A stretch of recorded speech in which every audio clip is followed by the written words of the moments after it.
for today, like I said earlier on, is the economic and social impact of fuel scarcity. And we have Professor Jameelah Omolara Yaqub in the studios. It's a pleasure and refreshing to have you here this morning. Yeah. Good morning, and thank you for the invites. I'm also delighted to be here with you this morning. Oh, thank you, Professor. It's so good to have you. Gosh, I'm excited. Now, let's begin from the top before I let Olumide begin to fire you with questions, because he's revving up. How have you fared so far in this age of fuel scarcity? And then you woke up this morning to hear that the price of fuel has been increased to over 800.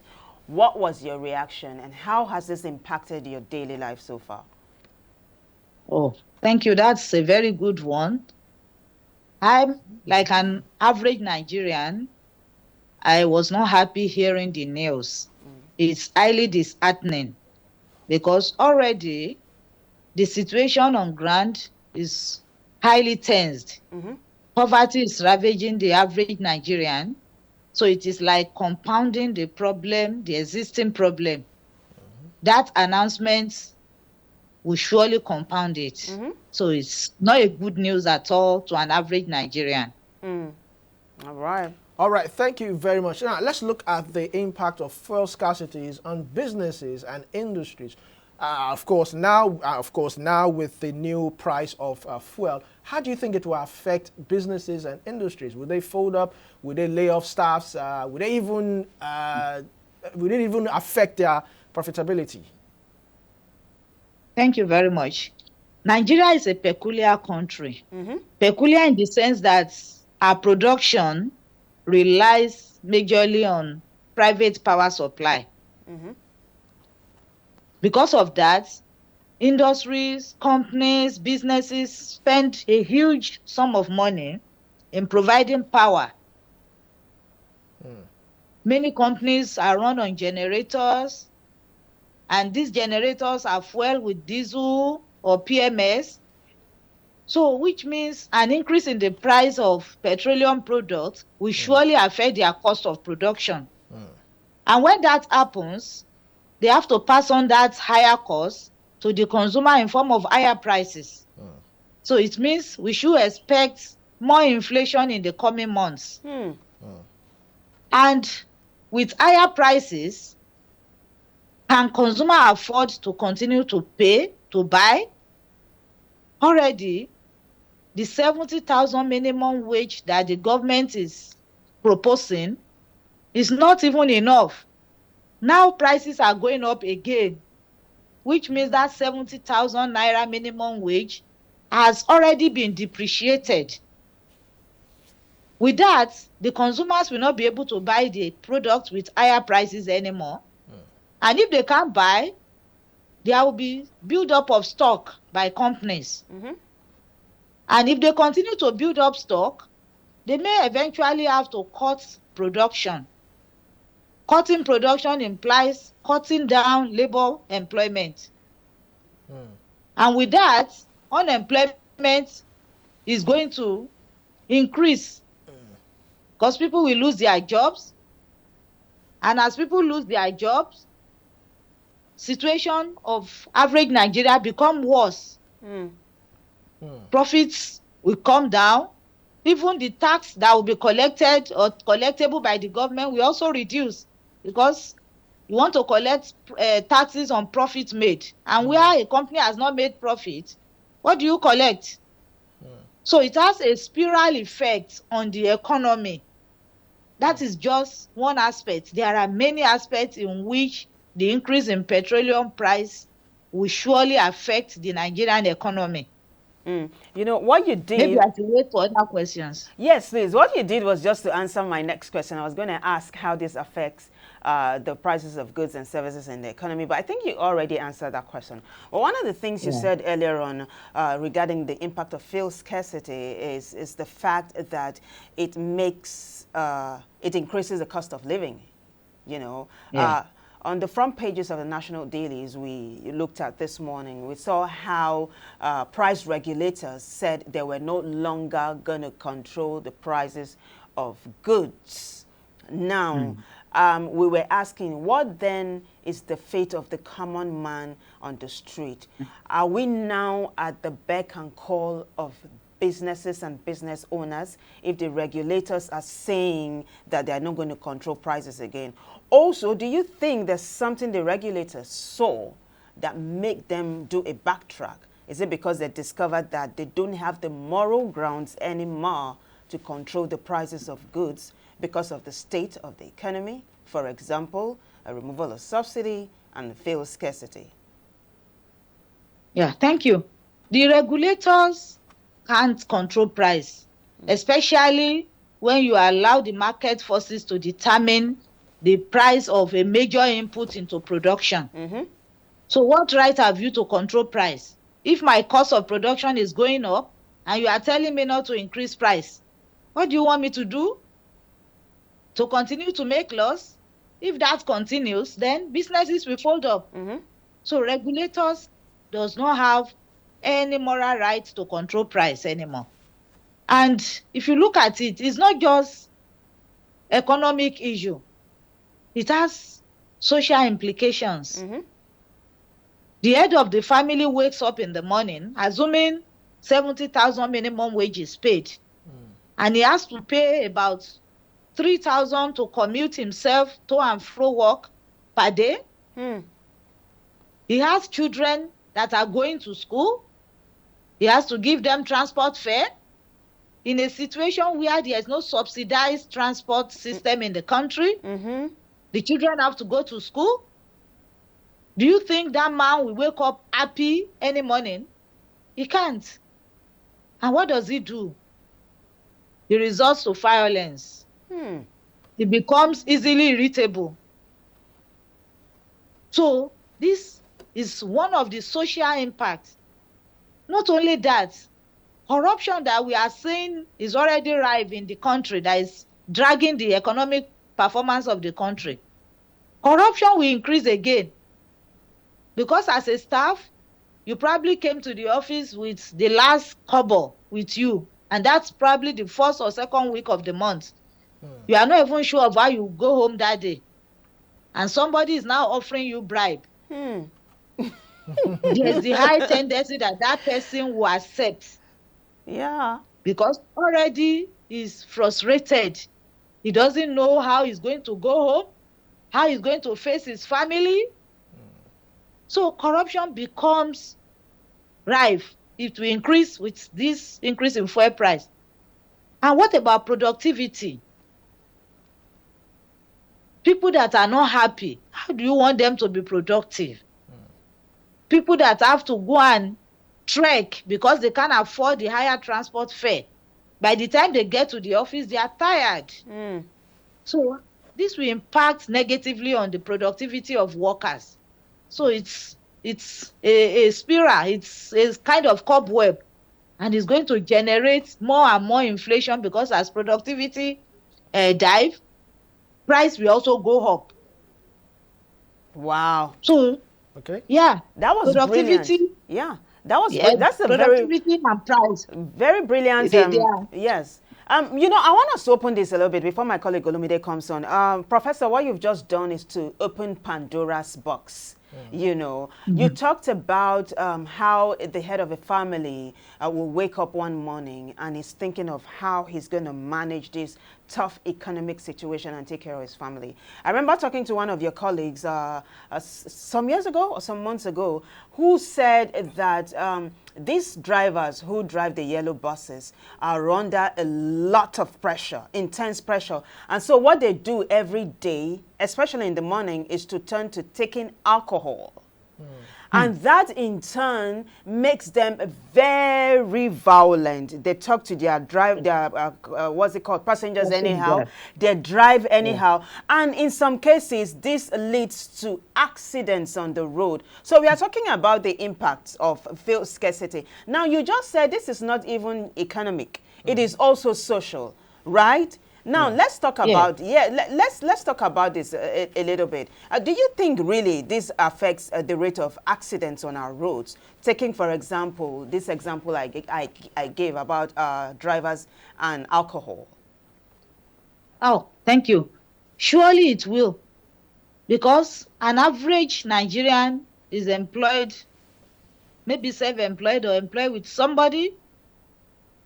That person that's a poor man is an angry man.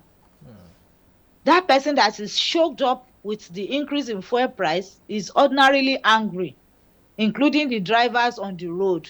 They are angry. Even the private car owners are also angry on the road because of the increase in fuel prices.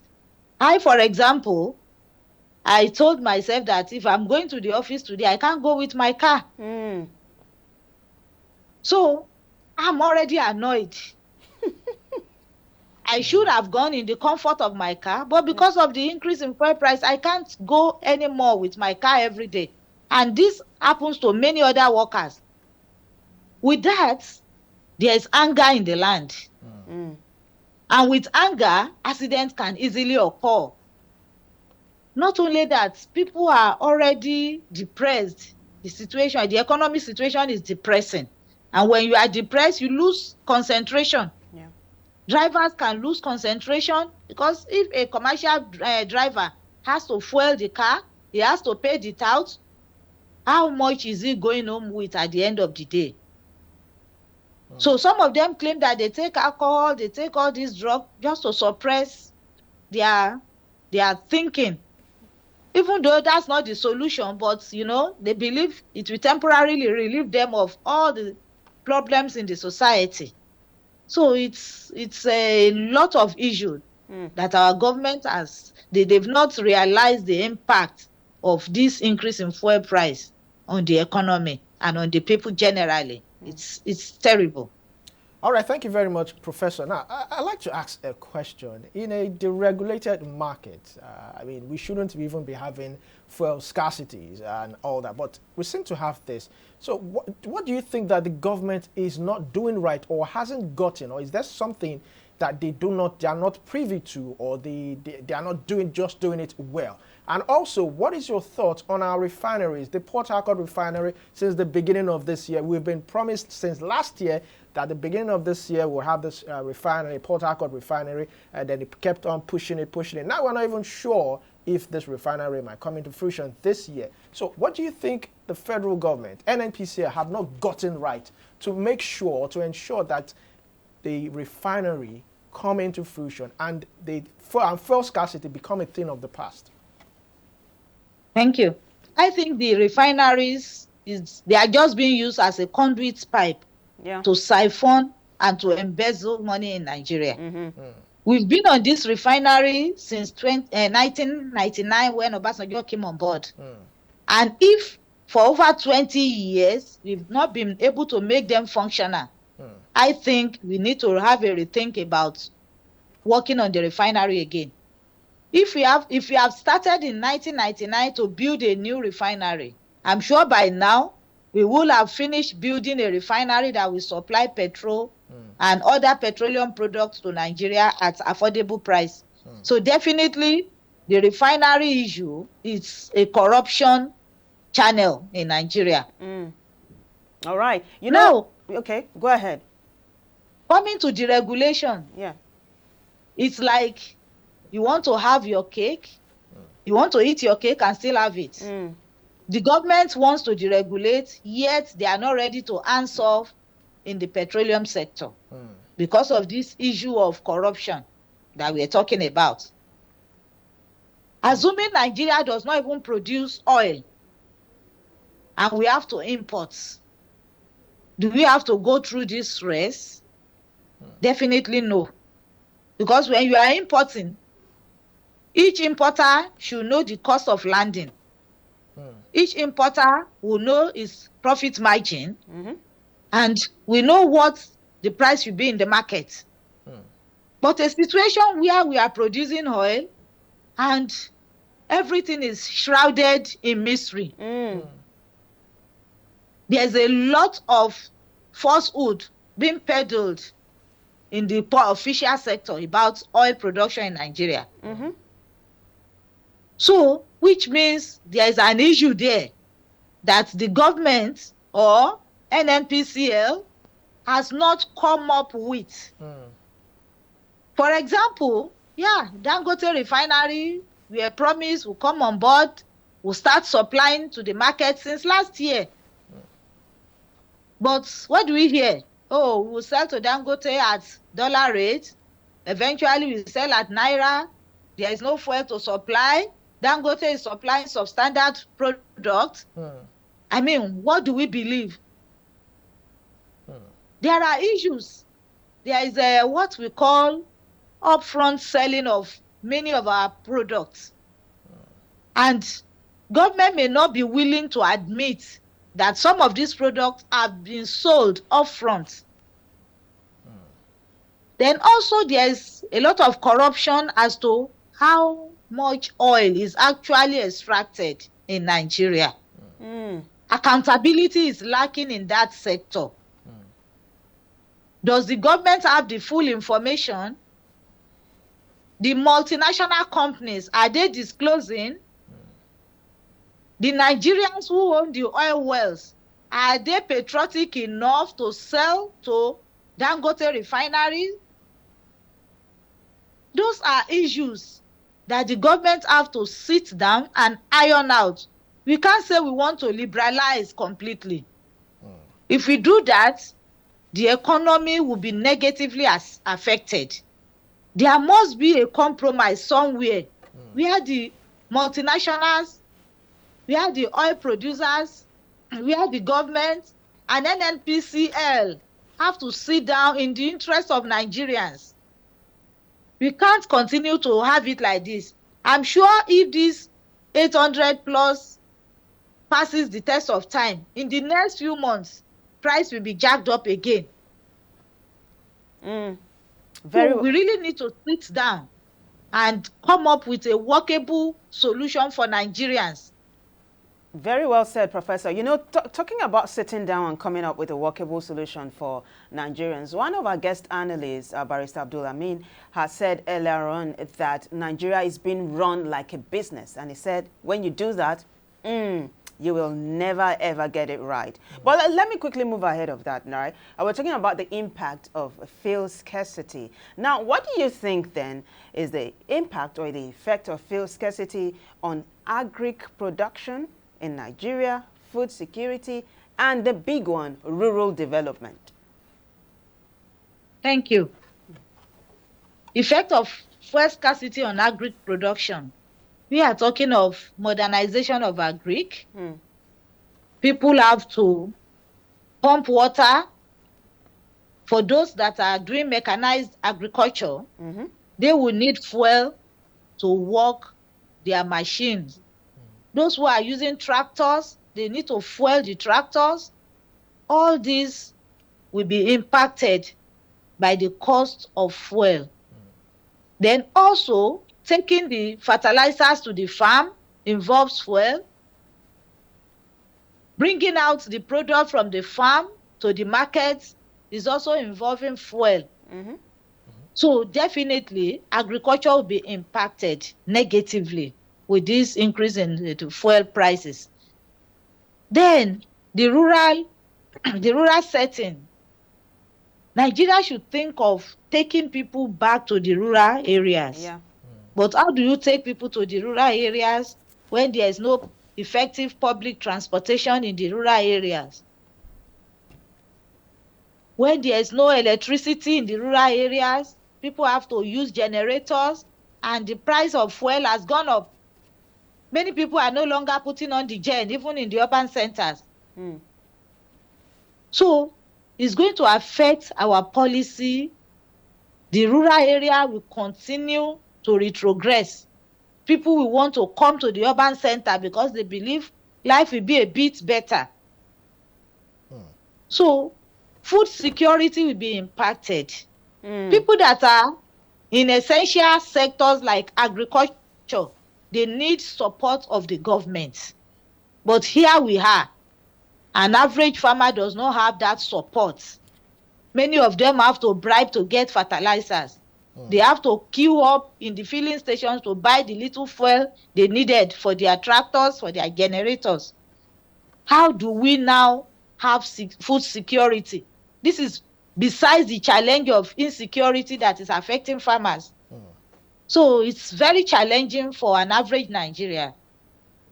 All right, thank you very much, Professor Jameelah Yaqub. It's very refreshing. We do appreciate your thoughts, and of course, we will have you on another segment. Yeah, thank you so much, Professor. You were brilliant. Thank you.